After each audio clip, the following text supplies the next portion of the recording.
Good morning पिलाने welcome back to my YouTube channel BKH classes. समस्त युक्त 2 द्वितीय वर्षर छात्र छात्री मानू मोर शुभेच्छा शुभकामना। आज आरंभ होता आर्ट स्ट्रीम परीक्षा समस्त को आउ थे शुभकामना जनाऊँगी। आशा करुँची समस्त परीक्षा निहाती भाव में भल हे।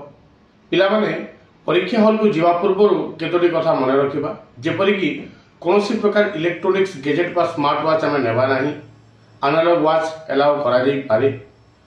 द्वितीयतः प्रॉपर यूनिफॉर्म रे रहिबा। तृतीयतः आमर college identity card, registration card एवं एडमिट कार्ड साथी रे नहीं जीवा। जदि आम वाटर बोतल नेबा को चाहूचे ताले ट्रांसपेरेंट वाटर बोतल आम व्यवहार करिबा। एग्जाम बोर्ड मध्य आम ट्रांसपेरेंट एग्जाम बोर्ड को व्यवहार करिबा।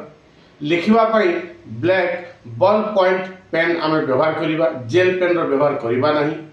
एवं चेष्टा करिबा जेते बेले आम परीक्षा खाते उत्तर लिखुचे ताकू क्रमिक नंबर अनुसार लिखिबा, कहीं ना गोटे पर गोटे नंबर लिखिले जो एग्जामिनर थांती तांको मध्य सुविधा होता है एवं ठीक भाव में इभालुएसन हो पारि थाए। जदि कौन कारणवशतः आम कौन नंबर को परिवर्तन करुचे ता पूर्व क्यों विभाग नंबर करुचे ताकू आंसर पेज रो मिडिल रे मेंशन करिबा एवं लेफ्ट हैंड साइड रे आमे क्वेश्चन को मेंशन कर लिखिबा। धन्यवाद। तो मानकर एग्जाम बहुत भल रे हो। Thank you, goodbye and all the best.